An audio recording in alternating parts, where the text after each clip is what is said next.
ಓಂ ಶಾಂತಿ. ಇಂದಿನ ಪರಮಾತ್ಮನ ಮಹಾವಾಕ್ಯ ಮುರುಳಿ ದಿನಾಂಕ 25/5/2025.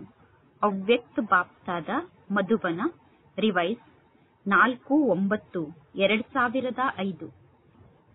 ಶಿಕ್ಷಣದ ಜೊತೆಗೆ ಕ್ಷಮೆ ಮತ್ತು ದಯೆಯನ್ನು ನಿಮ್ಮದನ್ನಾಗಿ ಮಾಡಿಕೊಳ್ಳಿ. ಆಶೀರ್ವಾದವನ್ನು ನೀಡಿ ಆಶೀರ್ವಾದವನ್ನು ಪಡೆದುಕೊಳ್ಳಿ. ಆಗ ನಿಮ್ಮ ಮನೆ ಆಶ್ರಮ ಆಗಿಬಿಡುತ್ತದೆ. ಇಂದು ಬಾಪ್ತಾದ ಸರ್ವ ಮಕ್ಕಳ ಮಸ್ತಕದಲ್ಲಿ ಪವಿತ್ರತೆಯ ರೇಖೆಯನ್ನು ನೋಡುತ್ತಿದ್ದಾರೆ. ಏಕೆಂದರೆ ಈ ಬ್ರಾಹ್ಮಣ ಜೀವನದ ಫೌಂಡೇಶನ್ನೇ ಪವಿತ್ರತೆಯಾಗಿದೆ. ಈ ಬ್ರಾಹ್ಮಣ ಜೀವನಕ್ಕೆ ಅಡಿಪಾಯವೇ ಪವಿತ್ರತೆ ಆಗಿದೆ. ಪವಿತ್ರತೆಯ ರೇಖೆ ಯಾವುದಾಗಿದೆ ಅನ್ನುವುದು ನಿಮಗೆ ಗೊತ್ತಿದೆ ತಾನೆ. ಪವಿತ್ರತೆ ಸರ್ವರಿಗೂ ಪ್ರಿಯ ಆಗಿದೆ. ಪವಿತ್ರತೆ ಸುಖ, ಶಾಂತಿ, ಪ್ರೇಮ, ಆನಂದದ ಜನನಿಯಾಗಿದೆ. ಪವಿತ್ರತೆ ಮಾನವರ ಸತ್ಯವಾದ ಶೃಂಗಾರ ಆಗಿದೆ. ಪವಿತ್ರತೆ ಇಲ್ಲ ಅಂದರೆ ಮಾನವ ಜೀವನಕ್ಕೆ ಯಾವ ಬೆಲೆಯೂ ಇಲ್ಲ. ಹೇಗೆ ನೀವೆಲ್ಲರೂ ನೋಡುತ್ತೀರಾ, ದೇವತೆಗಳು ಪವಿತ್ರರಾಗಿದ್ದಾರೆ. ಆದ್ದರಿಂದ ದೇವತೆಗಳು ಮಾನ್ಯನೀಯರಾಗಿದ್ದಾರೆ ಮತ್ತು ಪೂಜ್ಯನೀಯರಾಗಿದ್ದಾರೆ. ಪವಿತ್ರತೆ ಇರದೇ ಇರುವ ಕಾರಣ ಮಾನವ ಜೀವನ ಏನಾಗಿದೆ ಅನ್ನುವುದನ್ನು ವರ್ತಮಾನ ಸಮಯದಲ್ಲಿ ನೀವು ನೋಡುತ್ತಿದ್ದೀರಾ. ಬಾಪ್ತಾದ ಎಲ್ಲಾ ಮಕ್ಕಳಿಗೂ ಈ ಬ್ರಾಹ್ಮಣ ಜನ್ಮ ಸಿಕ್ಕ ತಕ್ಷಣ ಇದೇ ವರದಾನವನ್ನು ನೀಡಿದ್ದಾರೆ. ಪವಿತ್ರ ಭವ, ಯೋಗಿ ಭವ ಅನ್ನುವ ವರದಾನವನ್ನು ಎಲ್ಲಾ ಮಕ್ಕಳಿಗೂ ತಂದೆ ನೀಡಿದ್ದಾರೆ. ಯಾವ ಆತ್ಮದಲ್ಲಿ ಪವಿತ್ರತೆ ಇದೆಯೋ ಅವರ ನಡತೆ, ಅವರ ಚಲನೆ, ಅವರ ಚೆಹರೆ ಹೊಳೆಯುತ್ತಿರುತ್ತದೆ. ಆದ್ದರಿಂದ ಪವಿತ್ರತೆಯೇ ಜೀವನವನ್ನು ಶ್ರೇಷ್ಠವನ್ನಾಗಿ ಮಾಡುವಂತದ್ದಾಗಿದೆ. ವಾಸ್ತವದಲ್ಲಿ ಮಕ್ಕಳಾದ ನಿಮ್ಮೆಲ್ಲರ ಆದಿ ಸ್ವರೂಪ ಕೂಡ ಪವಿತ್ರತೆಯಾಗಿದೆ. ಅನಾದಿ ಸ್ವರೂಪ ಕೂಡ ಪವಿತ್ರತೆಯಾಗಿದೆ. ಇಂತಹ ಪವಿತ್ರ ಆತ್ಮರ ವಿಶೇಷತೆ ಅವರ ಜೀವನದಲ್ಲಿ ಸದಾ ಪವಿತ್ರತೆಯ ವ್ಯಕ್ತಿತ್ವ ಕಾಣಿಸುತ್ತಿರುತ್ತದೆ. ಪವಿತ್ರತೆಯ ರಾಯಲ್ಟಿ ಆ ಪವಿತ್ರ ಆತ್ಮರಲ್ಲಿ ಕಾಣಿಸುತ್ತದೆ. ಪವಿತ್ರತೆಯ ಘನತೆ ಚೆಹರೆ ಮತ್ತು ನಡತೆಯ ಮೂಲಕ ಕಾಣಿಸುತ್ತಿರುತ್ತದೆ. ಈ ಪವಿತ್ರ ರೇಖೆಯೇ ನಮ್ಮ ಜೀವನಕ್ಕೆ ಶೃಂಗಾರ ಆಗಿದೆ. ನಮ್ಮೆಲ್ಲರ ರಾಯಲ್ಟಿ ಪವಿತ್ರತೆಯಾಗಿದೆ. ನಾನು ಅನಾದಿ ಸ್ವರೂಪದಲ್ಲಿ ಆದಿ ಸ್ವರೂಪದಲ್ಲಿ ಪವಿತ್ರ ಆತ್ಮನಾಗಿದ್ದೇನೆ ಅನ್ನುವುದು ನಮ್ಮ ರಾಯಲ್ಟಿ ಆಗಿದೆ. ಈ ಅನಾದಿ ಮತ್ತು ಆದಿಯ ಪವಿತ್ರತೆಯ ಸ್ಮೃತಿ ನಮ್ಮನ್ನು ಸಮರ್ಥರನ್ನಾಗಿ ಮಾಡುತ್ತದೆ. ರಾಯಲ್ಟಿ ಅಂದರೆ ಸ್ವಯಂ ಸ್ವಮಾನದಲ್ಲಿ ಸ್ಥಿತ ಆಗುವುದು ಮತ್ತು ಪ್ರತಿಯೊಬ್ಬರಿಗೂ ಸ್ವಮಾನವನ್ನು ನೀಡಿ ಪ್ರತಿಯೊಬ್ಬರನ್ನು ಸ್ವಮಾನದ ಆಧಾರದಂತೆ ನಡೆಸುವುದು. ವ್ಯಕ್ತಿತ್ವ ಅಂದರೆ ಸದಾ ಸಂತುಷ್ಟತೆ ಮತ್ತು ಪ್ರಸನ್ನತೆಯಾಗಿದೆ. ಸ್ವಯಂ ಸಂತುಷ್ಟರಾಗಿರಬೇಕು ಮತ್ತು ಅನ್ಯರನ್ನೂ ಕೂಡ ಸಂತುಷ್ಟಪಡಿಸುವಂತವರಾಗಿರಬೇಕು. ಪವಿತ್ರತೆಯ ಮೂಲಕ ಬಹಳಷ್ಟು ಪ್ರಾಪ್ತಿ ಸಿಗುತ್ತದೆ. ಬಾಪ್ತಾದ ಮಕ್ಕಳಾದ ನಿಮ್ಮೆಲ್ಲರಿಗೂ ಎಂತೆಂತಹ ಪ್ರಾಪ್ತಿಯನ್ನು ಮಾಡಿಸಿದ್ದಾರೆ ಅನ್ನುವುದು ನಿಮಗೆ ಗೊತ್ತಿದೆ ತಾನೆ. ಬಾಪ್ತಾದ ಅನೇಕ ಖಜಾನೆಯಿಂದ ನಮ್ಮನ್ನು ಭರ್ಪೂರ್ ಆತ್ಮರನ್ನಾಗಿ ಮಾಡಿದ್ದಾರೆ. ಒಂದು ವೇಳೆ ಪ್ರಾಪ್ತಿಯನ್ನು ಸ್ಮೃತಿಯಲ್ಲಿ ಇಟ್ಟುಕೊಂಡರೆ ನೀವು ಭರ್ಪೂರ್ ಆಗಿ ಬಿಡುತ್ತೀರಾ. ಮೊಟ್ಟ ಮೊದಲನೆಯದಾಗಿ ಪರಮಾತ್ಮ ತಂದೆ ನೀಡಿರುವ ಖಜಾನೆ ಅಂದರೆ ಜ್ಞಾನದ ಖಜಾನೆಯಾಗಿದೆ. ಈ ಜೀವನದಲ್ಲಿ ನಾವು ಜೀವನವನ್ನು ನಡೆಸುತ್ತಿದ್ದರೂ ಕೂಡ ಜ್ಞಾನದ ಖಜಾನೆಯ ಮೂಲಕ ದುಃಖ ಅಶಾಂತಿಯಿಂದ ಮುಕ್ತ ಆಗುತ್ತೇವೆ. ವ್ಯರ್ಥ ಸಂಕಲ್ಪ, ನಕಾರಾತ್ಮಕ ಸಂಕಲ್ಪ, ವಿಕಲ್ಪ, ವಿಕರ್ಮದಿಂದ ಜ್ಞಾನದ ಖಜಾನೆಯ ಮೂಲಕ ಮುಕ್ತ ಆಗುತ್ತೇವೆ. ಒಂದು ವೇಳೆ ಯಾವುದಾದರೂ ವ್ಯರ್ಥ ಸಂಕಲ್ಪ ಮನಸ್ಸಿನಲ್ಲಿ ಉತ್ಪನ್ನ ಆದರೆ ಅಥವಾ ವಿಕಲ್ಪ ಉತ್ಪನ್ನ ಆದರೆ ಜ್ಞಾನದ ಬಲದ ಮೂಲಕ ನೀವು ವಿಜಯಿಗಳಾಗಿ ಬಿಡುತ್ತೀರಾ. ಇನ್ನು ಎರಡನೇ ಖಜಾನೆ ಅಂದರೆ ನೆನಪು ಅಂದರೆ ಯೋಗದ ಖಜಾನೆ ಆಗಿದೆ. ಯೋಗದ ಖಜಾನೆಯ ಮೂಲಕ ಶಕ್ತಿಗಳ ಪ್ರಾಪ್ತಿಯಾಗುತ್ತದೆ ಮತ್ತು ಶಕ್ತಿಯ ಆಧಾರದಿಂದ ಸರ್ವ ಸಮಸ್ಯೆಗಳನ್ನು ಸಹಜವಾಗಿ ಪಾರು ಮಾಡಲು ಸಾಧ್ಯ ಆಗುತ್ತದೆ ಮತ್ತು ಶಕ್ತಿಯ ಆಧಾರದಿಂದ ಸರ್ವ ವಿಘ್ನಗಳನ್ನು ಸಹಜವಾಗಿ ಪಾರು ಮಾಡುತ್ತೀರಾ. ಇನ್ನು ಮೂರನೇ ಖಜಾನೆ ಅಂದರೆ ಧಾರಣೆಗಳ ಖಜಾನೆ ಆಗಿದೆ. ಧಾರಣೆಯ ಖಜಾನೆಯ ಮೂಲಕ ಸರ್ವ ಗುಣಗಳ ಪ್ರಾಪ್ತಿಯಾಗುತ್ತದೆ ಮತ್ತು ನಾಲ್ಕನೆಯ ಖಜಾನೆ ಅಂದರೆ ಸೇವೆಯ ಖಜಾನೆ ಆಗಿದೆ. ಸೇವೆಯನ್ನು ಮಾಡುವುದರಿಂದ ಆಶೀರ್ವಾದ ಪ್ರಾಪ್ತಿಯಾಗುತ್ತದೆ. ನೀವು ಯಾರ ಸೇವೆಯನ್ನು ಮಾಡುತ್ತೀರೋ ಅವರ ಮೂಲಕ ಆಶೀರ್ವಾದ ಪ್ರಾಪ್ತಿಯಾಗುತ್ತದೆ, ಖುಷಿ ಪ್ರಾಪ್ತಿಯಾಗುತ್ತದೆ. ಇಷ್ಟೆಲ್ಲಾ ಖಜಾನೆ ಪರಮಾತ್ಮ ತಂದೆಯ ಮೂಲಕ ಎಲ್ಲಾ ಮಕ್ಕಳಿಗೂ ಪ್ರಾಪ್ತಿಯಾಗುತ್ತಿರುತ್ತದೆ. ಪರಮಾತ್ಮ ತಂದೆ ಎಲ್ಲಾ ಮಕ್ಕಳಿಗೂ ಒಂದೇ ರೀತಿ ಖಜಾನೆಯನ್ನು ನೀಡುತ್ತಾರೆ. ಕೆಲವರಿಗೆ ಜಾಸ್ತಿ ಖಜಾನೆ, ಕೆಲವರಿಗೆ ಕಡಿಮೆ ಖಜಾನೆಯನ್ನು ಕೊಡುವುದಿಲ್ಲ. ಆದರೆ ಖಜಾನೆಯನ್ನು ಪಡೆದುಕೊಳ್ಳುವಂತಹ ಮಕ್ಕಳ ಜೀವನದಲ್ಲಿ ಅಂತರ ಆಗಿಬಿಡುತ್ತದೆ. ಕೆಲವು ಮಕ್ಕಳು ಖಜಾನೆಯನ್ನು ಪ್ರಾಪ್ತಿ ಮಾಡಿಕೊಂಡು ಊಟ ಮಾಡುತ್ತಾ, ಪಾನೀಯವನ್ನು ಕುಡಿಯುತ್ತಾ, ಬಹಳಷ್ಟು ಖುಷಿಯನ್ನು ಆಚರಣೆ ಮಾಡುವುದರಲ್ಲೇ ಸಂಪೂರ್ಣ ಖಜಾನೆಯನ್ನು ಸಮಾಪ್ತಿ ಮಾಡಿಕೊಳ್ಳುತ್ತಾರೆ. ಇನ್ನು ಕೆಲವು ಮಕ್ಕಳು ಊಟವನ್ನು ಮಾಡುತ್ತಾ, ಪಾನೀಯವನ್ನು ಕುಡಿಯುತ್ತಾ, ಖುಷಿಯನ್ನು ಆಚರಣೆ ಮಾಡುತ್ತಾ ಖಜಾನೆಯನ್ನು ಜಮಾ ಕೂಡ ಮಾಡಿಕೊಳ್ಳುತ್ತಾರೆ. ಕೆಲವು ಮಕ್ಕಳು ಖಜಾನೆಯನ್ನು ಕಾರ್ಯದಲ್ಲಿ ತೊಡಗಿಸುತ್ತಾರೆ.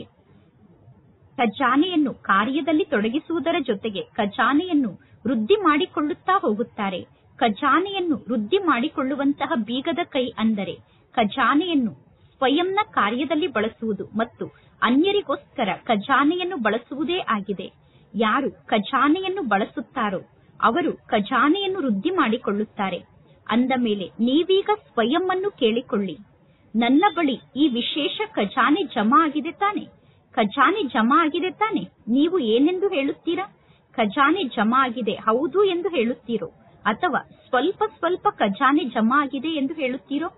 ಯಾರ ಬಳಿ ಈ ಖಜಾನೆ ಜಮಾ ಆಗಿದೆಯೋ ಅವರು ಸದಾ ಭರ್ಪೂರಾಗಿ ಇರುತ್ತಾರೆ. ನೋಡಿ, ಯಾವುದಾದರೂ ವಸ್ತು ಭರ್ಪೂರಾಗಿ ಇರುತ್ತದೆ ತಾನೆ? ಯಾವ ವಸ್ತು ಭರ್ಪೂರಾಗಿರುತ್ತದೆಯೋ ಅಂದರೆ ತುಂಬಿರುತ್ತದೆಯೋ ಅದು ತುಳುಕುವುದಿಲ್ಲ. ಭರ್ಪೂರಾದಂತಹ ವಸ್ತು ಏರುಪೇರನ್ನು ಮಾಡುವುದಿಲ್ಲ. ಒಂದು ವೇಳೆ ಭರ್ಪೂರಾಗಿಲ್ಲ ಅಂದರೆ ತುಂಬಿಲ್ಲ ಅಂದರೆ ಅಲ್ಲಿ ಏರುಪೇರಾಗುತ್ತದೆ. ಸಂಪೂರ್ಣ ತುಂಬದೇ ಇರುವ ಕಾರಣ ಅಲ್ಲಿ ಅಲುಗಾಡುತ್ತಿರುತ್ತದೆ, ಅಂದರೆ ತುಳುಕುತ್ತಿರುತ್ತದೆ. ಯಾವುದೇ ಒಂದು ವಸ್ತುವನ್ನು ಸಂಪೂರ್ಣವಾಗಿ ತುಂಬದೇ ಇದ್ದರೆ ಅದು ಅಲುಗಾಡುತ್ತದೆ. ಅದೇ ರೀತಿ ಒಂದು ವೇಳೆ ಸರ್ವ ಖಜಾನೆಯಿಂದ ನೀವು ಭರ್ಪೂರಾಗದೇ ಇದ್ದರೆ ನಿಮ್ಮ ಮನಸ್ಸಿನಲ್ಲಿ ಏರುಪೇರಾಗುತ್ತಾ ಇರುತ್ತದೆ. ಸದಾ ನಿಮಗೆ ಇದೇ ನಶೆ ಇರಬೇಕು. ಪರಮಾತ್ಮ ತಂದೆಯ ಖಜಾನೆ ನನ್ನ ಜನ್ಮಸಿದ್ಧ ಅಧಿಕಾರ ಆಗಿದೆ. ಪರಮಾತ್ಮ ತಂದೆ ನನಗೆ ಖಜಾನೆಯನ್ನು ನೀಡಿದ್ದಾರೆ, ತಂದೆ ಖಜಾನೆಯನ್ನು ನೀಡಿದ್ದಾರೆ. ನಾನು ತಂದೆಯ ಮೂಲಕ ಖಜಾನೆಯನ್ನು ಪಡೆದುಕೊಂಡಿದ್ದೇನೆ. ಅಂದ ಮೇಲೆ ಈ ಎಲ್ಲಾ ಖಜಾನೆ ಯಾರ ಖಜಾನೆ ಆಯಿತು? ಈ ಎಲ್ಲಾ ಖಜಾನೆ ನಿಮ್ಮ ಖಜಾನೆ ಆಗಿದೆ ತಾನೆ? ಅಂದ ಮೇಲೆ ಯಾರ ಬಳಿ ಖಜಾನೆ ಇದೆಯೋ ಅವರಿಗೆ ಎಷ್ಟೊಂದು ನಶೆ ಇರುತ್ತದೆ. ಹೇಗೆ ರಾಜನ ಸಣ್ಣ ಮಗ ಅಂದರೆ ರಾಜಕುಮಾರ, ಅವನು ಹುಡುಗ ಆಗಿರುತ್ತಾನೆ.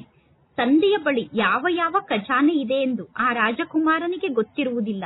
ಆದರೆ ಆ ಸಣ್ಣ ರಾಜಕುಮಾರನಿಗೆ ತಂದೆಯ ಖಜಾನೆ ನನ್ನ ಖಜಾನೆ ಆಗಿದೆ ಅನ್ನುವ ನಶೆ ಇರುತ್ತದೆ ಮತ್ತು ಆ ಖಜಾನೆಯ ಖುಷಿಯಲ್ಲೇ ರಾಜಕುಮಾರ ಇರುತ್ತಾನೆ. ಒಂದು ವೇಳೆ ಕಡಿಮೆ ಖುಷಿ ಇರುತ್ತದೆ ಅಂದರೆ ಅದಕ್ಕೆ ಕಾರಣ ಏನಾಗಿದೆ? ಪರಮಾತ್ಮ ತಂದೆ ಎಷ್ಟೆಲ್ಲಾ ಖಜಾನೆಯನ್ನು ನೀಡಿದ್ದಾರೋ ಆ ಖಜಾನೆಯ ಬಗ್ಗೆ ನೀವು ಕೇಳಿಸಿಕೊಂಡಿದ್ದೀರಾ. ಆದರೆ ಒಂದನೆಯದಾಗಿದೆ ಖಜಾನೆಯ ಬಗ್ಗೆ ಕೇಳಿಸಿಕೊಳ್ಳುವುದು, ಎರಡನೆಯದಾಗಿದೆ ಖಜಾನೆಯನ್ನು ಸ್ವಯಂನಲ್ಲಿ ಸಮಾವೇಶ ಮಾಡಿಕೊಳ್ಳುವುದು. ಯಾರು ಖಜಾನೆಯನ್ನು ಸಮಾವೇಶ ಮಾಡಿಕೊಳ್ಳುತ್ತಾರೋ ಅವರು ಸದಾ ನಶೆಯಲ್ಲಿ ಇರುತ್ತಾರೆ. ಈ ದಿನ ಹೊಸ ಹೊಸ ಮಕ್ಕಳು ಬಂದಿದ್ದಾರೆ. ಬಾಪ್ತಾದ ಅದೃಷ್ಟವಂತ ಮಕ್ಕಳಾದ ನಿಮಗೆ ನಿಮ್ಮೆಲ್ಲರ ಭಾಗ್ಯಕ್ಕೋಸ್ಕರ ಶುಭಾಶಯವನ್ನು ತಿಳಿಸುತ್ತಿದ್ದಾರೆ. ನಿಮ್ಮ ಭಾಗ್ಯವನ್ನು ಗುರುತಿಸಿದ್ದೀರಾ ತಾನೆ? ಭಾಗ್ಯವನ್ನು ಗುರುತಿಸಿದ್ದೀರಾ ತಾನೆ? ಪರಮಾತ್ಮ ತಂದೆಯ ಪ್ರೀತಿಯನ್ನು ಪಡೆದುಕೊಂಡಿದ್ದೀರಾ. ಈ ಅವಿನಾಶಿ ಪ್ರೀತಿ ಕೇವಲ ಈ ಒಂದು ಜನ್ಮದಲ್ಲಿ ಮಾತ್ರ ನಮಗೆ ಪ್ರಾಪ್ತಿಯಾಗುವುದಷ್ಟೇ ಅಲ್ಲ, ಆದರೆ ಅನೇಕ ಜನ್ಮಗಳವರೆಗೂ ಈ ಅವಿನಾಶಿ ಪ್ರೀತಿ ಸದಾ ನಮ್ಮ ಜೀವನದಲ್ಲಿ ಶಾಶ್ವತವಾಗಿ ಇರುತ್ತದೆ. ಏಕೆಂದರೆ ಈಗ ಯಾವ ಸಮಯ ನಡೆಯುತ್ತಿದೆಯೋ ಈ ಸಮಯ ಸಂಗಮ ಯುಗದ ಸಮಯ ಆಗಿದೆ. ಸಂಗಮ ಯುಗ ಅಂದರೆ ಭಾಗ್ಯಶಾಲಿ ಯುಗ ಆಗಿದೆ. ಸತ್ಯುಗಕ್ಕೂ ಕೂಡ ಭಾಗ್ಯಶಾಲಿ ಯುಗ ಎಂದು ಕರೆಯುತ್ತಾರೆ. ಆದರೆ ವರ್ತಮಾನ ಸಂಗಮ ಯುಗದ ಸಮಯ ಅದಕ್ಕಿಂತ ಭಾಗ್ಯಶಾಲಿಯಾದಂತಹ ಯುಗ ಆಗಿದೆ. ಸತ್ಯುಗಕ್ಕೆ ಹೋಲಿಕೆ ಮಾಡಿದರೂ ಕೂಡ ಸಂಗಮ ಯುಗದ ಸಮಯ ಸತ್ಯುಗಕ್ಕಿಂತ ಅಧಿಕ ಭಾಗ್ಯಶಾಲಿಯಾಗಿದೆ. ಏಕೆ? ಈ ಸಂಗಮ ಯುಗದಲ್ಲಿ ಪರಮಾತ್ಮ ತಂದೆಯ ಮೂಲಕ ಅಖಂಡ ಭಾಗ್ಯದ ವರದಾನ ಆಸ್ತಿಯ ರೂಪದಲ್ಲಿ ಪ್ರಾಪ್ತಿಯಾಗುತ್ತದೆ. ಅಂದ ಮೇಲೆ ಇಂತಹ ಸಂಗಮ ಯುಗದಲ್ಲಿ ಭಾಗ್ಯಶಾಲಿ ಸಮಯದಲ್ಲಿ ನೀವೆಲ್ಲರೂ ನಿಮ್ಮ ಭಾಗ್ಯವನ್ನು ಪಡೆದುಕೊಳ್ಳುವುದಕ್ಕೋಸ್ಕರ ಮಧುಬನಕ್ಕೆ ಬಂದು ತಲುಪಿದ್ದೀರಾ. ಬಾಪ್ತಾದ ಮಕ್ಕಳಿಗೆ ಬಹಳ ಸಹಜ ರೂಪದ ಪುರುಷಾರ್ಥದ ಒಂದು ವಿಧಿಯನ್ನು ತಿಳಿಸುತ್ತಾರೆ. ಸಹಜ ಪುರುಷಾರ್ಥವನ್ನು ಎಲ್ಲರೂ ಬಯಸುತ್ತೀರ ತಾನೆ? ಸಹಜವಾಗಿ ಎಲ್ಲವೂ ನಡೆಯಬೇಕು ಎಂದು ಬಯಸುತ್ತೀರ ತಾನೆ? ಕಷ್ಟವನ್ನು ಪಡಲು ಯಾರೂ ಇಷ್ಟಪಡುವುದಿಲ್ಲ. ಈ ಮಕ್ಕಳಿಗೆ, ಅಂದರೆ ಹಳೆಯ ಮಕ್ಕಳಿಗೆ ಭಾಗ್ಯದ ಸಹಜ ವಿಧಿ ಪ್ರಾಪ್ತಿಯಾಗಿದೆ. ಸಹಜ ವಿಧಿ ಪ್ರಾಪ್ತಿಯಾಗಿದೆ ತಾನೆ? ಎಲ್ಲದಕ್ಕಿಂತ ಅತಿ ಸಹಜವಾದ ಮಾತು ಅಂದರೆ ಬೇರೆ ಏನನ್ನೂ ನೀವು ಮಾಡಬೇಕಾಗಿಲ್ಲ. ಕೇವಲ ಒಂದು ಮಾತನ್ನು ಕಾರ್ಯರೂಪದಲ್ಲಿ ತಂದು ತೋರಿಸಬೇಕು. ಒಂದು ಮಾತನ್ನು ಕಾರ್ಯರೂಪದಲ್ಲಿ ತರಲು ಸಾಧ್ಯ ತಾನೆ? ಹೌದು ಎಂದು ಹೇಳಿ ಅಥವಾ ಇಲ್ಲ ಎಂದು ಹೇಳಿ. ಒಂದು ಮಾತನ್ನು ಕಾರ್ಯರೂಪದಲ್ಲಿ ತಂದು ತೋರಿಸುತ್ತೇವೆ, ಆಯಿತು, ಹೌದು ಎಂದು ಹೇಳಿ ಅಂದ ಮೇಲೆ ಎಲ್ಲದಕ್ಕಿಂತ ಸಹಜ ವಿಧಿ ಅಂದರೆ ಅಮೃತ ವೇಳೆಯಿಂದ ಹಿಡಿದು ಎಲ್ಲರಿಗೂ ಎಷ್ಟೆಲ್ಲ ಜನ ಇಡೀ ದಿನ ನಿಮಗೆ ಸಿಗುತ್ತಾರೋ ಅವರಿಗೆ ಆಶೀರ್ವಾದವನ್ನೇ ಕೊಡಿ ಮತ್ತು ಆಶೀರ್ವಾದವನ್ನೇ ಪಡೆದುಕೊಳ್ಳಿ. ಬಲೆ ನಿಮಗೆ ಕ್ರೋಧ ಬರಬಹುದು, ಕ್ರೋಧ ಬಂದರೂ ಕೂಡ ನೀವು ಅವರಿಗೆ ಆಶೀರ್ವಾದವನ್ನೇ ಕೊಡಿ, ಆಶೀರ್ವಾದವನ್ನೇ ಪಡೆದುಕೊಳ್ಳಿ. ಏಕೆಂದರೆ ಆಶೀರ್ವಾದ ತೀವ್ರ ಪುರುಷಾರ್ಥಕ್ಕೆ ಬಹಳ ಸಹಜ ಯಂತ್ರ ಆಗಿದೆ. ಹೇಗೆ ಸೈನ್ಸ್ನಲ್ಲಿ ರಾಕೆಟ್ ಇದೆ, ಎಷ್ಟು ಬೇಗ ರಾಕೆಟ್ ತನ್ನ ಕಾರ್ಯವನ್ನು ಮಾಡುತ್ತದೆ, ಅದೇ ರೀತಿ ಆಶೀರ್ವಾದವನ್ನು ಕೊಡುವುದು ಮತ್ತು ಆಶೀರ್ವಾದವನ್ನು ಪಡೆದುಕೊಳ್ಳುವುದು ಇದು ಕೂಡ ಬಹಳಷ್ಟು ಸಹಜವಾದ ಸಾಧನ ಆಗಿದೆ. ಪುರುಷಾರ್ಥದಲ್ಲಿ ಮುಂದೆ ಹೋಗುವುದಕ್ಕೋಸ್ಕರ ಆಶೀರ್ವಾದವನ್ನು ಕೊಡುವುದು ಮತ್ತು ಆಶೀರ್ವಾದವನ್ನು ತೆಗೆದುಕೊಳ್ಳುವುದು ಸಹಜ ಸಾಧನ ಆಗಿದೆ. ಅಮೃತ ವೇಳೆಯ ಸಮಯದಲ್ಲಿ ಪರಮಾತ್ಮ ತಂದೆಯನ್ನು ಸಹಜ ರೂಪದಲ್ಲಿ ನೆನಪು ಮಾಡಿ ಸಹಜ ನೆನಪಿನ ಮೂಲಕ ಆಶೀರ್ವಾದವನ್ನು ಪಡೆದುಕೊಳ್ಳಿ ಮತ್ತು ಇಡೀ ದಿನ ಅನ್ಯರಿಗೆ ಆಶೀರ್ವಾದವನ್ನು ಕೊಡಿ ಮತ್ತು ಆಶೀರ್ವಾದವನ್ನೇ ಪಡೆದುಕೊಳ್ಳಿ. ಈ ಕಾರ್ಯವನ್ನು ಮಾಡಲು ಸಾಧ್ಯ ಆಗುತ್ತದೆ ತಾನೆ? ಯಾರಿಗೆ ಆಶೀರ್ವಾದವನ್ನು ಕೊಡಲು ಮತ್ತು ಆಶೀರ್ವಾದವನ್ನು ಪಡೆದುಕೊಳ್ಳಲು ಸಾಧ್ಯ ಆಗುತ್ತದೆಯೋ ಅವರು ಕೈಯನ್ನು ಎತ್ತಿ. ಯಾರಾದರೂ ನಿಮಗೆ ಶಾಪವನ್ನು ಕೊಟ್ಟರೆ ನೀವು ಏನನ್ನು ಮಾಡುತ್ತೀರಾ? ಯಾರಾದರೂ ನಿಮಗೆ ಬಾರಿ ಬಾರಿಗೂ ಕಾಟವನ್ನು ಕೊಟ್ಟರೆ ಆಗ ನೀವು ಏನು ಮಾಡುತ್ತೀರಾ? ನೋಡಿ, ನೀವೆಲ್ಲರೂ ಪರಮಾತ್ಮ ತಂದೆಗೆ ಮಕ್ಕಳಾಗಿದ್ದೀರಾ. ದಾತಾನಿಗೆ ಮಕ್ಕಳಾದ ನೀವೆಲ್ಲರೂ ದಾತ ಆಗಿದ್ದೀರಾ. ಮಾಸ್ಟರ್ ದಾತ ಆಗಿದ್ದೀರಾ ತಾನೆ? ಅಂದ ಮೇಲೆ ದಾತಾನ ಕೆಲಸ ಏನಾಗಿರುತ್ತದೆ? ನೀಡುವುದೇ ದಾತಾನ ಕೆಲಸ ಆಗಿದೆ. ಎಲ್ಲದಕ್ಕಿಂತ ಬಹಳ ಒಳ್ಳೆಯ ವಸ್ತು ಅಂದರೆ ಆಶೀರ್ವಾದ ಆಗಿದೆ. ಆಶೀರ್ವಾದವನ್ನು ನೀಡುವುದು ಬಹಳ ಒಳ್ಳೆಯ ಕಾರ್ಯ ಆಗಿದೆ. ಬಲೆ ಎಂತಹ ವ್ಯಕ್ತಿ ಬೇಕಾದರೂ ಆಗಿರಬಹುದು, ಆದರೆ ಅವರು ನಿಮ್ಮ ಸಹೋದರ ಅಥವಾ ಸಹೋದರಿ ಆಗಿದ್ದಾರೆ. ಪರಮಾತ್ಮ ತಂದೆಗೆ ಮಕ್ಕಳಾಗಿದ್ದಾರೆ ಅಂದ ಮೇಲೆ ಸಹೋದರ ಸಹೋದರಿ ಆಗಿದ್ದಾರೆ ತಾನೆ? ಅಂದ ಮೇಲೆ ಯಾರು ಪರಮಾತ್ಮ ತಂದೆಗೆ ಮಗು ಆಗಿದ್ದಾರೋ ಅವರು ನನ್ನ ಈಶ್ವರಿಯ ಸಹೋದರ ಆಗಿದ್ದಾರೆ ಅಥವಾ ಈಶ್ವರಿಯ ಸಹೋದರಿ ಆಗಿದ್ದಾರೆ. ಅವರಿಗೆ ನೀವು ಏನನ್ನು ಕೊಡುತ್ತೀರಾ? ಶಾಪವನ್ನು ಕೊಡುತ್ತೀರೇನು? ಇಲ್ಲ. ಪರಮಾತ್ಮ ತಂದೆ ಎಂದಾದರೂ ಶಾಪವನ್ನು ಕೊಡುತ್ತಾರೇನು? ತಂದೆ ಶಾಪವನ್ನು ಕೊಡುತ್ತಾರೇನು? ತಂದೆ ಶಾಪವನ್ನು ಕೊಡುತ್ತಾರೇನು? ಹೌದು ಅಥವಾ ಇಲ್ಲ ಎಂದು ಹೇಳಿ. ಪರಮಾತ್ಮ ತಂದೆ ಶಾಪವನ್ನು ಕೊಡುತ್ತಾರೇನು? ಹೌದು ಅಥವಾ ಇಲ್ಲ ಎಂದು ಹೇಳಿ. ಪರಮಾತ್ಮ ತಂದೆ ಶಾಪವನ್ನು ಕೊಡುವುದಿಲ್ಲ ತಾನೆ? ಬಹಳಷ್ಟು ಖುಷಿಯಲ್ಲಿ ಇರುತ್ತೀರ ತಾನೆ? ಏಕೆ? ಒಂದು ವೇಳೆ ಶಾಪವನ್ನು ಕೊಡುವಂತವರಿಗೂ ಕೂಡ ನೀವು ಆಶೀರ್ವಾದವನ್ನು ಕೊಟ್ಟರೆ ಅವರು ಆಶೀರ್ವಾದವನ್ನು ಕೊಡಲಿ ಅಥವಾ ಕೊಡದೇ ಇರಲಿ, ನೀವು ಆಶೀರ್ವಾದವನ್ನೇ ಪಡೆದುಕೊಳ್ಳಿ. ಆಶೀರ್ವಾದವನ್ನು ಪಡೆದುಕೊಂಡರೆ ನಿಮಗೆ ದುಃಖ ಆಗುತ್ತದೇನು? ಇಲ್ಲ. ಬಾಪ್ತಾದ ಬಂದಿರುವಂತಹ ಎಲ್ಲಾ ಮಕ್ಕಳಿಗೂ ಒಂದು ವರದಾನವನ್ನು ನೀಡುತ್ತಿದ್ದಾರೆ. ವರದಾನವನ್ನು ನೆನಪಿನಲ್ಲಿ ಇಟ್ಟುಕೊಳ್ಳುತ್ತೀರ ತಾನೆ? ವರದಾನವನ್ನು ಸದಾ ನೆನಪಿನಲ್ಲಿ ಇಟ್ಟುಕೊಳ್ಳುತ್ತೀರ ತಾನೆ? ವರದಾನವನ್ನು ನೆನಪಿನಲ್ಲಿ ಇಟ್ಟುಕೊಂಡರೆ ಸದಾ ಖುಷಿಯಲ್ಲಿ ಇರುತ್ತೀರಾ. ವರದಾನ ಯಾವುದು ಎಂದು ಹೇಳಲೇ? ವರದಾನ ಯಾವುದು ಎಂದು ತಿಳಿಸಲೇ ಎಂದು ತಂದೆ ಕೇಳುತ್ತಿದ್ದಾರೆ. ವರದಾನ ಆಗಿದೆ. ಒಂದು ವೇಳೆ ಯಾರಾದರೂ ನಿಮಗೆ ದುಃಖವನ್ನು ಕೊಟ್ಟರೂ ಕೂಡ ನೀವು ಆ ದುಃಖವನ್ನು ತೆಗೆದುಕೊಳ್ಳಬಾರದು. ಅವರು ಬಲೆ ದುಃಖವನ್ನು ಕೊಡಲಿ, ಆದರೆ ನೀವು ದುಃಖವನ್ನು ಸ್ವೀಕಾರ ಮಾಡಬೇಡಿ. ಏಕೆಂದರೆ ಕೊಡುವವರು ದುಃಖವನ್ನು ಕೊಟ್ಟಿದ್ದಾರೆ. ಕೊಡುವವರು ದುಃಖವನ್ನು ಕೊಟ್ಟರೂ ಕೂಡ ತೆಗೆದುಕೊಳ್ಳುವಂತವರು ನೀವಾಗಿದ್ದೀರಾ ತಾನೆ? ಯಾರು ಕೊಡುವಂತವರಾಗಿರುತ್ತಾರೋ ಅವರೇ ತೆಗೆದುಕೊಳ್ಳುವಂತವರಂತೂ ಅಲ್ಲ. ಒಂದು ವೇಳೆ ಯಾವುದಾದರೂ ವಸ್ತು ಕೆಟ್ಟ ವಸ್ತು ಆಗಿದ್ದರೆ, ಯಾರಾದರೂ ದುಃಖವನ್ನು ಕೊಟ್ಟರೆ, ಅಶಾಂತಿಯನ್ನು ಕೊಟ್ಟರೆ ಆ ವಸ್ತು ಕೆಟ್ಟ ವಸ್ತು ಆಗಿದೆ ತಾನೆ? ನಿಮಗೆ ದುಃಖ ಇಷ್ಟ ಆಗುತ್ತದೆಯೇನು? ದುಃಖ ಇಷ್ಟ ಆಗುವುದಿಲ್ಲ ತಾನೆ? ಅಂದ ಮೇಲೆ ದುಃಖ ಕೆಟ್ಟ ವಸ್ತು ಆಗಿದೆ. ಕೆಟ್ಟ ವಸ್ತುವನ್ನು ಯಾರಾದರೂ ತೆಗೆದುಕೊಳ್ಳುತ್ತಾರೇನು? ಯಾರಾದರೂ ನಿಮಗೆ ಕೆಟ್ಟು ಹೋದಂತಹ ವಸ್ತುವನ್ನು ನೀಡಿದರೆ ನೀವು ಕೆಟ್ಟು ಹೋದಂತಹ ವಸ್ತುವನ್ನು ತೆಗೆದುಕೊಳ್ಳುತ್ತೀರೇನು? ತೆಗೆದುಕೊಳ್ಳುತ್ತೀರೇನು? ಇಲ್ಲ ತಾನೆ? ತೆಗೆದುಕೊಳ್ಳುವುದಿಲ್ಲ ತಾನೆ? ಅಂದ ಮೇಲೆ ದುಃಖವನ್ನು ಏಕೆ ತೆಗೆದುಕೊಳ್ಳುತ್ತೀರಾ? ದುಃಖವನ್ನು ತೆಗೆದುಕೊಂಡು ಬಿಡುತ್ತೀರಾ ತಾನೆ?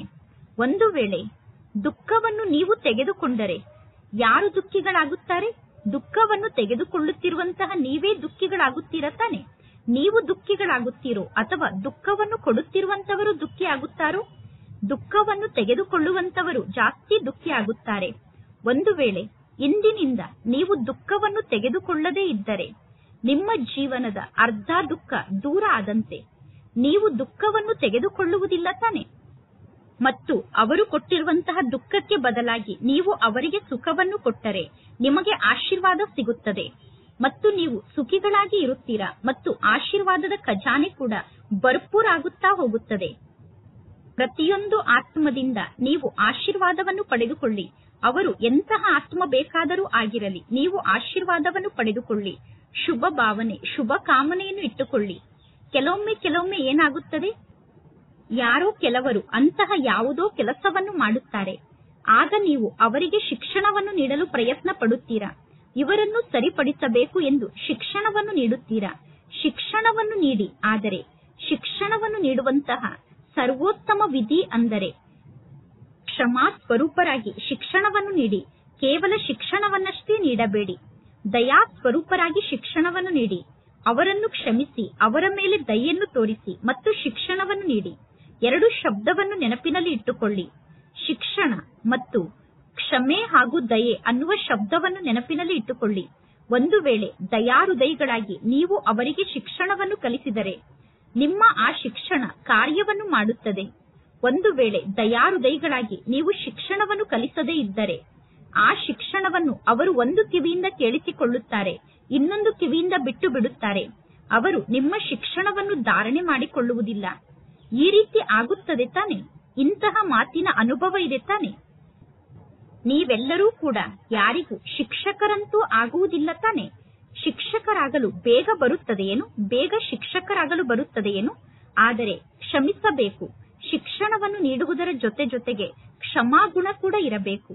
ಈಗಿನಿಂದ ದಯೆಯನ್ನು ತೋರಿಸಿ. ದಯೆಯನ್ನು ತೋರಿಸಲು ವಿಧಿ ಅಂದರೆ ಶುಭ ಭಾವನೆ ಮತ್ತು ಶುಭ ಕಾಮನೆ ಆಗಿದೆ. ಹೇಗೆ ನೀವೆಲ್ಲರೂ ಹೇಳುತ್ತೀರಾ, ಸತ್ಯವಾದ ಪ್ರೀತಿ ಕಲ್ಲನ್ನು ಕೂಡ ನೀರನ್ನಾಗಿ ಮಾಡುತ್ತದೆ ಎಂದು. ಅದೇ ರೀತಿ ಕ್ಷಮಾ ಸ್ವರೂಪ ಸ್ಥಿತಿಯಲ್ಲಿ ಸ್ಥಿತಾಗಿ ಶಿಕ್ಷಣವನ್ನು ನೀಡಿದರೆ ನೀವು ಯಾವ ಕಾರ್ಯ ನಡೆಯಬೇಕು ಎಂದು ಬಯಸುತ್ತೀರೋ ಅಂತಹ ಕಾರ್ಯವನ್ನು ಆ ಆತ್ಮರು ಮಾಡದೇ ಇರಲು ಸಾಧ್ಯ ಇಲ್ಲ. ಅಂತಹ ಕಾರ್ಯವನ್ನು ಅವಶ್ಯವಾಗಿ ಅವರು ಮಾಡುತ್ತಾರೆ. ಆ ಕಾರ್ಯ ಪ್ರತ್ಯಕ್ಷದಲ್ಲಿ ನಿಮಗೆ ಕಾಣಿಸುತ್ತದೆ. ದಯಾಹೃದಯಿಗಳಾಗಿ ಶಿಕ್ಷಣವನ್ನು ನೀಡಿದಾಗ ಅದರ ಪ್ರಭಾವ ಕಠೋರ ಮನಸ್ಸನ್ನು ಕೂಡ ಪರಿವರ್ತನೆ ಮಾಡುತ್ತದೆ. ಅಂದ ಮೇಲೆ ಯಾವ ವರದಾನ ಪ್ರಾಪ್ತಿಯಾಗಿದೆ? ದುಃಖವನ್ನು ಕೊಡಬೇಡಿ, ದುಃಖವನ್ನು ಪಡೆದುಕೊಳ್ಳಬೇಡಿ ಅನ್ನುವ ವರದಾನವನ್ನು ಪಡೆದುಕೊಂಡಿದ್ದೀರಾ. ಈ ವರದಾನ ಇಷ್ಟ ಆಗಿದೆ ತಾನೆ? ವರದಾನ ಇಷ್ಟ ಆಗಿದೆ ತಾನೆ? ಅಂದ ಮೇಲೆ ಈ ಸಮಯದಿಂದ ಇಂದಿನಿಂದ ದುಃಖವನ್ನು ತೆಗೆದುಕೊಳ್ಳುವುದಿಲ್ಲ ತಾನೆ? ಅಪ್ಪಿ ತಪ್ಪಿಯೂ ದುಃಖವನ್ನು ತೆಗೆದುಕೊಳ್ಳಬೇಡಿ. ಪರಮಾತ್ಮ ತಂದೆ ದುಃಖವನ್ನು ನೀಡುವುದಿಲ್ಲ. ಅಂದ ಮೇಲೆ ಪರಮಾತ್ಮ ತಂದೆಯನ್ನು ಅನುಕರಣೆ ಮಾಡುವಂತವರಾಗಿದ್ದೀರಾ ತಾನೆ? ಎಲ್ಲರೂ ತಂದೆಯನ್ನು ಅನುಕರಣೆ ಮಾಡುತ್ತಿದ್ದೀರಾ ತಾನೆ? ಕೆಲವೊಮ್ಮೆ ಸ್ವಲ್ಪ ಬೈದು ಬಿಡುತ್ತೀರೇನು? ಬೈಯಬೇಕಾಗುತ್ತದೆಯೇನು? ಕೆಲವೊಮ್ಮೆ ಬೈಯಬೇಡಿ, ದಯೆಯನ್ನು ತೋರಿಸಿ. ದಯೆಯ ಜೊತೆಗೆ ಶಿಕ್ಷಣವನ್ನು ನೀಡಿ. ಬಾರಿಗೂ ಯಾವುದಾದರೂ ಆತ್ಮವನ್ನು ಬೈದರೆ ಆ ಆತ್ಮ ಏನಿದೆ, ಆ ಆತ್ಮ ನಿಮಗೆ ಶತ್ರು ಆಗಿ ಬಿಡುತ್ತದೆ. ಆ ಆತ್ಮಕ್ಕೆ ನಿಮ್ಮ ಬಗ್ಗೆ ತಿರಸ್ಕಾರದ ಭಾವನೆ, ದ್ವೇಷದ ಭಾವನೆ ಜಾಗೃತ ಆಗಿ ಬಿಡುತ್ತದೆ. ಪರಮಾತ್ಮ ತಂದೆಗೆ ಮಕ್ಕಳಾಗಿದ್ದಾರೆ ತಾನೆ? ಅಂದ ಮೇಲೆ ಹೇಗೆ ಪರಮಾತ್ಮ ತಂದೆ ಪತಿತರನ್ನು ಪಾವನರನ್ನಾಗಿ ಮಾಡುವಂತಹ ತಂದೆ ಆಗಿದ್ದಾರೋ, ಪರಮಾತ್ಮ ತಂದೆ ಪತಿತರನ್ನು ಪಾವನರನ್ನಾಗಿ ಮಾಡುತ್ತಾರೆ. ಅಂದ ಮೇಲೆ ನೀವು ದುಃಖಿಗಳನ್ನು ಸುಖಿಗಳನ್ನಾಗಿ ಮಾಡಲು ಸಾಧ್ಯ ಇಲ್ಲ ಏನು? ದುಃಖಿಗಳನ್ನು ಸುಖಿಗಳನ್ನಾಗಿ ಮಾಡಲು ನಿಮಗೆ ಸಾಧ್ಯ ಆಗುತ್ತದೆ ತಾನೆ? ಈಗ ಹೋಗಿ ಪುನಃ ಟ್ರೈ ಮಾಡಿ ನೋಡಿ. ಟ್ರಯಲ್ ಮಾಡುತ್ತೀರಾ ತಾನೆ? ಪ್ರಯತ್ನ ಪಟ್ಟು ನೋಡುತ್ತೀರಾ ತಾನೆ? ಮೊದಲು ಚಾರಿತ್ರ್ಯ ನಿರ್ಮಾಣ ಮನೆಯಿಂದಲೇ ಪ್ರಾರಂಭ. ಪರಿವಾರದಲ್ಲಿ ಒಂದು ವೇಳೆ ಯಾರಾದರೂ ನಿಮಗೆ ದುಃಖವನ್ನು ಕೊಟ್ಟರೂ ಕೂಡ ಆ ದುಃಖವನ್ನು ತೆಗೆದುಕೊಳ್ಳಬಾರದು. ಆಶೀರ್ವಾದವನ್ನೇ ಕೊಡಬೇಕು. ದಯಾಹೃದಯಗಳಾಗಬೇಕು. ಮೊದಲು ಮನೆಯವರಿಗೆ ಆಶೀರ್ವಾದವನ್ನು ನೀಡಿ. ಮೊದಲು ಮನೆಯವರನ್ನು ಪರಿವರ್ತನೆ ಮಾಡಿ. ನಿಮ್ಮ ಮನೆಯ ಪ್ರಭಾವ ನಿಮ್ಮ ಸಂಪೂರ್ಣ ಓಣಿಯಲ್ಲೇ ಆಗುತ್ತದೆ. ನಿಮ್ಮ ಸಂಪೂರ್ಣ ಓಣಿಯ ಪ್ರಭಾವ ದೇಶದ ಮೇಲೆ ಆಗುತ್ತದೆ. ದೇಶದ ಪ್ರಭಾವ ವಿಶ್ವದ ಮೇಲೆ ಆಗುತ್ತದೆ. ಅಂದ ಮೇಲೆ ಸಹಜವಾಗಿ ಪರಿವರ್ತನೆ ಆಗುತ್ತದೆ ತಾನೆ. ಮೊದಲು ನಿಮ್ಮ ಪರಿವಾರದಿಂದ ಆಶೀರ್ವಾದವನ್ನು ನೀಡುವಂತಹ ಕಾರ್ಯವನ್ನು ಪ್ರಾರಂಭ ಮಾಡಿ. ಏಕೆಂದರೆ ಒಂದು ವೇಳೆ ಮನೆಯಲ್ಲಿ ಒಬ್ಬರು ಕ್ರೋಧವನ್ನು ಮಾಡಿದರೂ ಕೂಡ ಮನೆಯ ವಾತಾವರಣ ಏನಾಗುತ್ತದೆ? ಮನೆ ಎಂದು ಅನುಭವ ಆಗುತ್ತದೆಯೋ ಅಥವಾ ಯುದ್ಧದ ಮೈದಾನ ಎಂದು ಅನುಭವ ಆಗುತ್ತದೆಯೋ ಆ ಸಮಯದಲ್ಲಿ ಮನೆಯಲ್ಲಿ ಇರಲು ಇಷ್ಟ ಆಗುತ್ತದೆಯೇನು? ಆ ಸಮಯದಲ್ಲಿ ಮನೆಯಲ್ಲಿ ಇರಲು ಇಷ್ಟ ಆಗುವುದಿಲ್ಲ. ನಿಮ್ಮೆಲ್ಲರಿಗೋಸ್ಕರ ಕೂಡ ಈ ಮಾತಾಗಿದೆ. ಇಂದು ವಿಐಪಿಸ್ಗಳ ಜೊತೆಗೆ ಮಧುಬನದ ಸಮರ್ಪಿತ ಸೋದರ ಸೋದರಿಯರೂ ಕೂಡ ತಂದೆಯ ಸಮ್ಮುಖದಲ್ಲಿ ಕುಳಿತಿದ್ದಾರೆ. ತಮ್ಮ ತಮ್ಮ ಜೊತೆಗಾರರ ಜೊತೆಗೆ ತಮ್ಮ ಜೊತೆಗೆ ಕಾರ್ಯವನ್ನು ಮಾಡುವಂತಹ ಕಾರ್ಯದ ಜೊತೆಗಾರರ ಜೊತೆಗೆ ಕಾರ್ಯವನ್ನು ಮಾಡುವಾಗ ಯಾರಿಗೂ ಯಾರೂ ದುಃಖವನ್ನು ಕೊಡಬಾರದು ಮತ್ತು ದುಃಖವನ್ನು ತೆಗೆದುಕೊಳ್ಳಬಾರದು. ಆಶೀರ್ವಾದವನ್ನೇ ಕೊಡಬೇಕು ಮತ್ತು ಆಶೀರ್ವಾದವನ್ನೇ ಪಡೆದುಕೊಳ್ಳಬೇಕು. ಒಂದು ವೇಳೆ ನೀವು ಅಧಿಕಾರದಿಂದ ಸಮಯಕ್ಕೆ ಸರಿಯಾಗಿ ಮನಸ್ಸಿನಿಂದ ನನ್ನ ಬಾಬಾ, ಮೇರಾ ಬಾಬಾ ಎಂದು ಕರೆದರೆ, ಪರಮಾತ್ಮ ತಂದೆ ನನ್ನ ಬಾಬಾ ಆಗಿದ್ದಾರೆ, ಪರಮಾತ್ಮ ತಂದೆ ಮೇರಾ ಬಾಬಾ ಆಗಿದ್ದಾರೆ ಅಂದ ಮೇಲೆ ನಿಮ್ಮೆಲ್ಲರ ಜೀವನದಲ್ಲಿ ಒಂದು ಮಾತಿದೆ. ಮೇರಾ ಬಾಬಾ ಎಂದು ಹೇಳಿದ ತಕ್ಷಣ ಭಗವಂತ ತಂದೆ ಸದಾ ನಿಮ್ಮ ಸಮ್ಮುಖದಲ್ಲಿ ಪ್ರತ್ಯಕ್ಷ ಆಗುತ್ತಾರೆ. ಒಂದು ವೇಳೆ ಮನಸ್ಸಿನಿಂದ ಅಧಿಕಾರಿಗಳಾಗಿ ಅಧಿಕಾರದ ರೂಪದಿಂದ ಇಂತಹ ಸಮಯದಲ್ಲಿ ನನ್ನ ಬಾಬಾ ಎಂದು ಕರೆದರೆ, ಮೇರಾ ಬಾಬಾ ಎಂದು ಕರೆದರೆ, ಮಾಲೀಕ ಆದಂತಹ ಪರಮಾತ್ಮ ತಂದೆ ನಿಮ್ಮ ಸಮ್ಮುಖದಲ್ಲಿ ಉಪಸ್ಥಿತ ಆಗುತ್ತಾರೆ. ಏಕೆಂದರೆ ಪರಮಾತ್ಮ ತಂದೆ ಯಾರಿಗೋಸ್ಕರ ಇದ್ದಾರೆ? ಮಕ್ಕಳಾದ ನಿಮಗೋಸ್ಕರ ತಂದೆ ಇದ್ದಾರೆ. ಅಂದ ಮೇಲೆ ಅಧಿಕಾರಿ ಮಕ್ಕಳಿಗೆ ತಂದೆ ಸಹಯೋಗವನ್ನು ನೀಡದೇ ಇರಲು ಸಾಧ್ಯ ಇಲ್ಲ. ಅಧಿಕಾರಿ ಮಕ್ಕಳಿಗೆ ತಂದೆ ಸಹಯೋಗವನ್ನು ನೀಡದೇ ಇರುವುದು ಅಸಂಭವ ಮಾತಾಗಿದೆ. ಅಂದ ಮೇಲೆ ಸ್ವಯಂ ಅನ್ನು ಪರಿವರ್ತನೆ ಮಾಡಿಕೊಂಡು ಹೋಗಿ. ಹೇಗೆ ಬಂದಿದ್ದೀರೋ ಹಾಗೇ ಹೋಗಬೇಡಿ, ಪರಿವರ್ತನೆ ಆಗಿ ಹೋಗಿ. ಏಕೆಂದರೆ ನೋಡಿ, ಎಷ್ಟೊಂದು ಖರ್ಚನ್ನು ಮಾಡಿ ಬಂದಿದ್ದೀರಾ. ಟಿಕೆಟ್ಗೆ ಹಣವನ್ನು ಕೊಟ್ಟಿದ್ದೀರಾ ತಾನೆ, ಖರ್ಚನ್ನು ಮಾಡಿದ್ದೀರಾ ತಾನೆ, ಸಮಯವನ್ನು ಕೂಡ ಕೊಟ್ಟಿದ್ದೀರಾ. ಅಂದ ಮೇಲೆ ಹಣ ಮತ್ತು ಸಮಯದ ಬೆಲೆ ಅಂತೂ ಇದೆ ತಾನೆ. ಬೆಲೆ ಇದೆ ಅಂದ ಮೇಲೆ ಸ್ವಪರಿವರ್ತನೆಯ ಮೂಲಕ ಮೊದಲು ಮನೆಯನ್ನು ಪರಿವರ್ತನೆ ಮಾಡಿ, ನಂತರ ವಿಶ್ವದ ಪರಿವರ್ತನೆ ಅಥವಾ ದೇಶದ ಪರಿವರ್ತನೆ ಮಾಡಿ. ನಿಮ್ಮ ಮನೆ ಮೊದಲು ಆಶ್ರಮ ಆಗಿಬಿಡಬೇಕು. ಮನೆ ಅಲ್ಲ, ಆಶ್ರಮ ಆಗಿದೆ ಎಂದು ಹೇಗೆ ಶಾಸ್ತ್ರದಲ್ಲಿ ಗೃಹಸ್ಥ ಆಶ್ರಮ ಎಂದು ಹೇಳುತ್ತಾರೆ ತಾನೆ. ವರ್ತಮಾನ ಸಮಯದ ಆಶ್ರಮ ಅಲ್ಲ, ಇಂದು ಆಶ್ರಮವೇ ಬೇರೆ ಆಗಿದೆ, ಮನೆಯೇ ಬೇರೆ ಆಗಿದೆ. ಅಂದ ಮೇಲೆ ನಿಮ್ಮ ಮನೆಯನ್ನು ಆಶ್ರಮವನ್ನಾಗಿ ಮಾಡಬೇಕು, ಆಶೀರ್ವಾದವನ್ನೇ ಕೊಡಬೇಕು ಮತ್ತು ಆಶೀರ್ವಾದವನ್ನೇ ಪಡೆದುಕೊಳ್ಳಬೇಕು.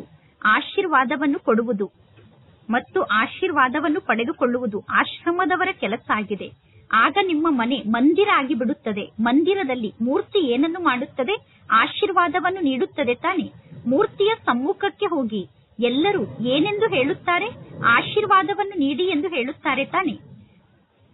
ದಯೆಯನ್ನು ತೋರಿಸಿ ಎಂದು ಮೂರ್ತಿಯ ಸಮ್ಮುಖದಲ್ಲಿ ಕೂಗುತ್ತಾರೆ. ಅಂದ ಮೇಲೆ ಈಗ ನೀವೆಲ್ಲರೂ ಏನನ್ನು ನೀಡಬೇಕು? ಆಶೀರ್ವಾದವನ್ನೇ ನೀಡಬೇಕು. ಈಶ್ವರಿಯ ಪ್ರೀತಿಯನ್ನು ನೀಡಿ, ಆತ್ಮಿಕ ಪ್ರೀತಿಯನ್ನು ನೀಡಿ. ಶಾರೀರಿಕ ಪ್ರೀತಿಯನ್ನು ನೀಡಬೇಡಿ, ಆತ್ಮಿಕ ಪ್ರೀತಿಯನ್ನು ನೀಡಿ. ವರ್ತಮಾನ ಸಮಯದ ಪ್ರೀತಿ ಸ್ವಾರ್ಥದ ಪ್ರೀತಿಯಾಗಿದೆ. ಸತ್ಯ ಮನಸ್ಸಿನ ಪ್ರೀತಿ ಈ ಜಗತ್ತಿನಲ್ಲಿ ಇಲ್ಲ. ಮನಸ್ಸಿನಲ್ಲಿ ಯಾವುದೋ ಒಂದು ಸ್ವಾರ್ಥ ಇದ್ದಾಗ ಅವರು ಪ್ರೀತಿಯನ್ನು ನೀಡುತ್ತಾರೆ. ಸ್ವಾರ್ಥ ಇಲ್ಲ ಅಂದರೆ ಡೋಂಟ್ ಕೇರ್ ಮಾಡುತ್ತಾರೆ, ಅಂದರೆ ನಿಮ್ಮನ್ನು ನಿರ್ಲಕ್ಷ್ಯ ಮಾಡುತ್ತಾರೆ. ಅಂದ ಮೇಲೆ ಈಗ ನೀವು ಏನನ್ನು ಮಾಡುತ್ತೀರಾ? ಆತ್ಮಿಕ ಪ್ರೀತಿಯನ್ನು ನೀಡಬೇಕು, ಆಶೀರ್ವಾದವನ್ನು ನೀಡಬೇಕು. ದುಃಖವನ್ನು ಕೊಡಲೂಬಾರದು, ದುಃಖವನ್ನು ತೆಗೆದುಕೊಳ್ಳಲೂಬಾರದು. ನೋಡಿ, ನಿಮ್ಮೆಲ್ಲರಿಗೂ ಈಗ ಅವಕಾಶ ಸಿಕ್ಕಿದೆ. ಬಾಪ್ತಾದರವರಿಗೂ ಕೂಡ ಖುಷಿ ಇದೆ. ಇಷ್ಟೆಲ್ಲಾ ಜನ ಬಂದಿದ್ದೀರಾ. ಭಾರತದಿಂದ 250 ವಿಐಪಿಗಳು ರಿಟ್ರೀಟ್ಗೋಸ್ಕರ ಬಂದಿದ್ದಾರೆ. ನಿಮ್ಮ ಮನೆಯನ್ನು ನೀವು ಆಶ್ರಮವನ್ನಾಗಿ ಮಾಡುತ್ತೀರಾ ತಾನೆ. ಇಷ್ಟೆಲ್ಲಾ ವಿಐಪಿಗಳು ನಿಮ್ಮ ಮನೆಯನ್ನು ಆಶ್ರಮವನ್ನಾಗಿ ಮಾಡುತ್ತೀರಾ ತಾನೆ. ಪಕ್ಕಾ ರೂಪದಲ್ಲಿ ಮಾಡುತ್ತೀರಾ ತಾನೆ, ಅಥವಾ ಸ್ವಲ್ಪ ಸ್ವಲ್ಪ ಕಚ್ಚಾ ರೂಪದಲ್ಲಿ ಮಾಡುತ್ತೀರೇನು? ಯಾರು ತಿಳಿದುಕೊಂಡಿದ್ದೀರಾ? ಏನು ಬೇಕಾದರೂ ಆಗಲಿ, ಸ್ವಲ್ಪ ಸಹನೆಯನ್ನು ಮಾಡಿಕೊಳ್ಳುವ ಪರಿಸ್ಥಿತಿ ಬಂದರೆ ಸಹನೆಯನ್ನು ಮಾಡಿಕೊಳ್ಳುತ್ತೇವೆ. ಎದುರಿಸುವಂತಹ ಶಕ್ತಿಯನ್ನು ಕಾರ್ಯದಲ್ಲಿ ತೊಡಗಿಸುವ ಪರಿಸ್ಥಿತಿ ಬಂದರೆ ಎದುರಿಸುತ್ತೇವೆ. ಆದರೆ ಸಹನಾ ಶಕ್ತಿಯ ಫಲ ಬಹಳಷ್ಟು ಮಧುರ ಆಗಿರುತ್ತದೆ. ಸಹನೆಯನ್ನು ಮಾಡಿಕೊಳ್ಳಬೇಕಾಗುತ್ತದೆ, ಆದರೆ ಫಲ ಬಹಳಷ್ಟು ಮಧುರ ಆಗಿರುತ್ತದೆ. ಅಂದ ಮೇಲೆ ನೀವೆಲ್ಲರೂ ಏನು ಪಕ್ಕಾ ಪ್ರತಿಜ್ಞೆಯನ್ನು ಮಾಡಿದ್ದೀರಾ? ಮನೆಯನ್ನು ಸ್ವರ್ಗವನ್ನಾಗಿ ಮಾಡುತ್ತೇವೆ ಅಥವಾ ಮಂದಿರವನ್ನಾಗಿ ಮಾಡುತ್ತೇವೆ, ಆಶ್ರಮವನ್ನಾಗಿ ಮಾಡುತ್ತೇವೆ ಎಂದು ಯಾರೆಲ್ಲ ತಿಳಿದುಕೊಂಡಿದ್ದೀರೋ ಅವರು ಕೈಯನ್ನು ಎತ್ತಿ ನೋಡಿ. ಒಬ್ಬರನ್ನು ನೋಡಿ ಇನ್ನೊಬ್ಬರು ಕೈಯನ್ನು ಎತ್ತಬೇಡಿ. ಏಕೆಂದರೆ ಬಾಪ್ತಾದ ಮಕ್ಕಳ ಲೆಕ್ಕವನ್ನು ತೆಗೆದುಕೊಳ್ಳುತ್ತಾರೆ, ತಂದೆ ಪುನಃ ನಿಮ್ಮ ಲೆಕ್ಕವನ್ನು ತೆಗೆದುಕೊಳ್ಳುತ್ತಾರೆ. ಆದ್ದರಿಂದ ಅನ್ಯರನ್ನು ನೋಡಿ ಕೈಯನ್ನು ಎತ್ತಬೇಡಿ. ಸತ್ಯ ಸತ್ಯ ಮನಸ್ಸಿನ ಕೈಯನ್ನು ಎತ್ತಿ, ಮನಸ್ಸಿನಿಂದ ಕೈಯನ್ನು ಎತ್ತಿ. ಒಳ್ಳೆಯದು. ದಾದಿಯರನ್ನು ಪರಮಾತ್ಮ ತಂದೆ ಕೇಳುತ್ತಿದ್ದಾರೆ, ಇವರಿಗೆ ಯಾವ ಪ್ರೈಸ್ ಅನ್ನು ಕೊಡುತ್ತೀರಾ? ಹಾ ಎಂದು ಹೇಳಿ. ಇಷ್ಟೆಲ್ಲಾ ಜನ ಮನೆಯನ್ನು ಮಂದಿರವನ್ನಾಗಿ ಮಾಡಿದರೆ, ಇಷ್ಟೆಲ್ಲಾ ಮನೆಗಳು ಮಂದಿರ ಆದರೆ ಅವರಿಗೆ ನೀವು ಯಾವ ಪ್ರೈಸ್ ಅನ್ನು ಕೊಡುತ್ತೀರಾ? ದಾದಿ ಹೇಳುತ್ತಿದ್ದಾರೆ, ಅವರೆಲ್ಲರೂ ತಮ್ಮ ಮನೆಯವರನ್ನು ಮಧುಬನಕ್ಕೆ ಕರೆದುಕೊಂಡು ಬರಲಿ ಎಂದು.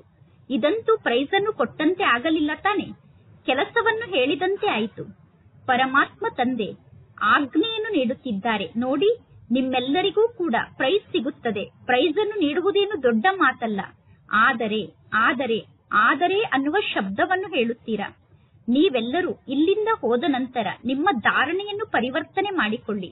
15 ದಿನದ ನಂತರ, 1 ತಿಂಗಳ ನಂತರ ನಿಮ್ಮ ರಿಸಲ್ಟ್ ಅನ್ನು ಬರೆದು ಮಧುಬನಕ್ಕೆ ಕಳಿಸಿ.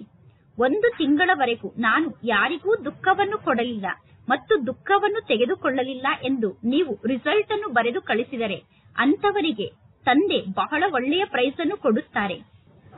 ನೀವೆಲ್ಲರೂ ಪುನಃ ಮಧುಬನಕ್ಕೆ ಬಂದರೆ ಬಹಳ ಒಳ್ಳೆಯದು. ಶುಭಾಶಯಗಳು. ಒಂದು ವೇಳೆ ನಿಮಗೆ ಬರಲು ಸಾಧ್ಯ ಆಗದೇ ಇದ್ದರೆ ನಿಮ್ಮ ಸೆಂಟರ್ಗೆ ನಿಮ್ಮ ಪ್ರೈಸ್ ಅನ್ನು ತಲುಪಿಸಲಾಗುತ್ತದೆ. ಒಳ್ಳೆಯದು. 4 ಕಡೆ ಇರುವಂತಹ ದೇಶ ವಿದೇಶದ ಮಕ್ಕಳ ನೆನಪು ಬಾಪ್ತಾದರವರಿಗೆ ಬಂದು ತಲುಪಿದೆ. ಬಲೆ ಮಕ್ಕಳು ಫೋನ್ನ ಮೂಲಕ ನೆನಪನ್ನು ತಿಳಿಸಿರಬಹುದು ಅಥವಾ ಪತ್ರದ ಮೂಲಕ ನೆನಪನ್ನು ತಿಳಿಸಿರಬಹುದು ಅಥವಾ ಮನಸ್ಸಿನಿಂದ ತಂದೆಯನ್ನು ನೆನಪು ಮಾಡಿರಬಹುದು. ಅಂದ ಮೇಲೆ ಬಾಪ್ತಾದ ಎಲ್ಲಾ ಮಕ್ಕಳಿಗೂ, ಬಲೆ ಭಾರತದ ನಿವಾಸಿಗಳಾಗಿರಬಹುದು, ವಿದೇಶದ ನಿವಾಸಿಗಳಾಗಿರಬಹುದು, ಎಲ್ಲಾ ಮಕ್ಕಳಿಗೂ ನೆನಪಿನ ರಿಟರ್ನ್ ಆಗಿ ಆಶೀರ್ವಾದ ಮತ್ತು ನೆನಪು ಪ್ರೀತಿಯನ್ನು ಪದುಮಗುಣದಷ್ಟು ನೀಡುತ್ತಿದ್ದಾರೆ.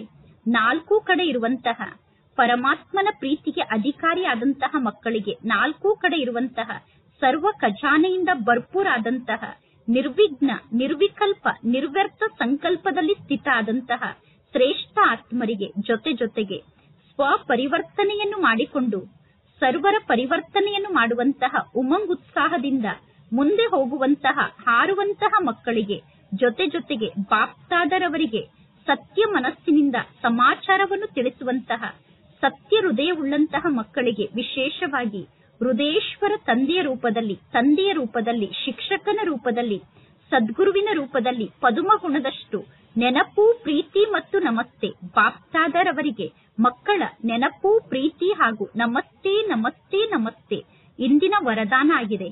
ಅಲೆದಾಡುತ್ತಿರುವಂತಹ ಆತ್ಮರಿಗೆ ಯಥಾರ್ಥ ಗುರಿಯನ್ನು ತೋರಿಸುವಂತಹ ಚೈತನ್ಯ ಲೈಟ್ ಹೌಸ್ ಮತ್ತು ಮೈಟ್ ಹೌಸ್ ಆಗಿ, ಬೆಳಕಿನ ಗ್ರಹ ಮತ್ತು ಶಕ್ತಿಯ ಗ್ರಹ ಆಗಿ ಅಲೆದಾಡುತ್ತಿರುವಂತಹ ಯಾವುದೇ ಆತ್ಮಕ್ಕೆ ಯಥಾರ್ಥ ಗುರಿಯನ್ನು ತೋರಿಸುವುದಕ್ಕೋಸ್ಕರ ಚೈತನ್ಯವಾದಂತಹ ಲೈಟ್ ಹೌಸ್, ಮೈಟ್ ಹೌಸ್ ಅಂದರೆ ಬೆಳಕಿನ ಗ್ರಹ ಹಾಗೂ ಶಕ್ತಿಯ ಗ್ರಹ ಆಗಿ. ಅದಕ್ಕೋಸ್ಕರ 2 ಮಾತು ಗಮನದಲ್ಲಿ ಇರಬೇಕು. ಫಸ್ಟ್ ಪಾಯಿಂಟ್, ಆತ್ಮರ ಇಚ್ಛೆಯನ್ನು ಗುರುತಿಸಬೇಕು. ಹೇಗೆ ಯೋಗ್ಯ ಆದಂತಹ ಡಾಕ್ಟರ್ ನಾಡಿಯನ್ನು ನೋಡಿದ ತಕ್ಷಣ ಅರ್ಥ ಮಾಡಿಕೊಳ್ಳುತ್ತಾರೆ ವ್ಯಕ್ತಿಗೆ ಏನು ಕಾಯಿಲೆ ಬಂದಿದೆ ಎಂದು. ಅದೇ ರೀತಿ ಪರೀಕ್ಷಿಸುವಂತಹ ಶಕ್ತಿಯನ್ನು ಸದಾ ಉಪಯೋಗ ಮಾಡಿ. ಸೆಕೆಂಡ್ ಪಾಯಿಂಟ್, ಸದಾ ನಿಮ್ಮ ಬಳಿ ಸರ್ವ ಖಜಾನೆಯ ಅನುಭವವನ್ನು ಸ್ಥಿರವಾಗಿ ಇಟ್ಟುಕೊಳ್ಳಿ. ಸದಾ ಇದೇ ಗುರಿಯನ್ನು ಇಟ್ಟುಕೊಳ್ಳಿ. ನಾವೀಗ ಕೇವಲ ಜ್ಞಾನವನ್ನು ತಿಳಿಸುವಂತವರಾಗಬಾರದು, ಆದರೆ ಸರ್ವ ಸಂಬಂಧದ ಅನುಭವವನ್ನು ಮಾಡಿಸಬೇಕು ಮತ್ತು ಸರ್ವ ಶಕ್ತಿಯ ಅನುಭವವನ್ನು ಮಾಡಿಸಬೇಕು. ಇಂದಿನ ಸ್ಲೋಗನ್ ಆಗಿದೆ, ಅನ್ಯರನ್ನು ಕರೆಕ್ಷನ್ ಮಾಡುವ ಬದಲು ಒಬ್ಬ ತಂದೆಯ ಜೊತೆಗೆ ಸರಿಯಾದ ಸಂಬಂಧವನ್ನು ಇಟ್ಟುಕೊಳ್ಳಿ. ಇಂದಿನ ಅವ್ಯಕ್ತ ಸೂಚನೆ ಆಗಿದೆ, ಆತ್ಮಿಕ ರಾಯಲ್ಟಿ ಮತ್ತು ಪವಿತ್ರತೆಯ ವ್ಯಕ್ತಿತ್ವವನ್ನು ಧಾರಣೆ ಮಾಡಿಕೊಳ್ಳಿ. ನಿಮ್ಮ ನಿಜ ಸ್ವರೂಪ ಅಥವಾ ವರದಾನಿ ಸ್ವರೂಪ ಸದಾ ಸ್ಮೃತಿಯಲ್ಲಿ ಇರಬೇಕು. ಆಗ ಅಪವಿತ್ರತೆ ಮತ್ತು ವಿಸ್ಮೃತಿಯ ಹೆಸರು ಚಿಹ್ನೆ ಕೂಡ ಸಮಾಪ್ತಿಯಾಗುತ್ತದೆ. ವಿಸ್ಮೃತಿ ಅಥವಾ ಅಪವಿತ್ರತೆ ಅಂದರೆ ಏನಾಗಿದೆ ಅನ್ನುವುದೇ ನಿಮ್ಮ ಜೀವನದಲ್ಲಿ ಸಮಾಪ್ತಿಯಾಗಿ ಬಿಡಬೇಕು. ಅಪವಿತ್ರತೆ, ವಿಸ್ಮೃತಿ ಅನ್ನುವಂಥದ್ದೇ ನಿಮ್ಮ ಜೀವನದಲ್ಲಿ ಸಮಾಪ್ತಿಯಾಗಿ ಬಿಡಬೇಕು. ಏಕೆಂದರೆ ಈ ಅಪವಿತ್ರತೆಯ ಸಂಸ್ಕಾರ ಅಥವಾ ಅಪವಿತ್ರತೆಯ ಸ್ವರೂಪ ನಿಮ್ಮ ಸ್ವರೂಪ ಅಲ್ಲ, ಆದರೆ ಇದು ಪೂರ್ವ ಜನ್ಮದ ಸ್ವರೂಪ ಆಗಿತ್ತು. ಈಗ ನೀವು ಬ್ರಾಹ್ಮಣರಾಗಿದ್ದೀರಾ ಅಂದ ಮೇಲೆ ಯಾವುದು ಶೂದ್ರರ ಸಂಸ್ಕಾರ, ಶೂದ್ರರ ಸ್ವರೂಪ ಆಗಿದೆಯೋ ಆ ಶೂದ್ರರ ಸಂಸ್ಕಾರ ಮತ್ತು ಸ್ವರೂಪ ನಮ್ಮ ಸ್ವಭಾವ ಮತ್ತು ಸ್ವರೂಪಕ್ಕಿಂತ ಭಿನ್ನ ಆಗಿದೆ. ಅಂದರೆ ಶೂದ್ರರ ಸ್ವರೂಪ ಮತ್ತು ಸಂಸ್ಕಾರ ಇದು ಅನ್ಯರ ಸ್ವರೂಪ, ಅನ್ಯರ ಸಂಸ್ಕಾರ ಎಂದು ನಮಗೆ ಅನುಭವ ಆಗಬೇಕು. ಇದಕ್ಕೆ ಭಿನ್ನ ಸ್ಥಿತಿ ಮತ್ತು ಪ್ರಿಯ ಸ್ಥಿತಿ ಎಂದು ಕರೆಯಲಾಗುತ್ತದೆ. ಒಳ್ಳೆಯದು. ಓಂ ಶಾಂತಿ.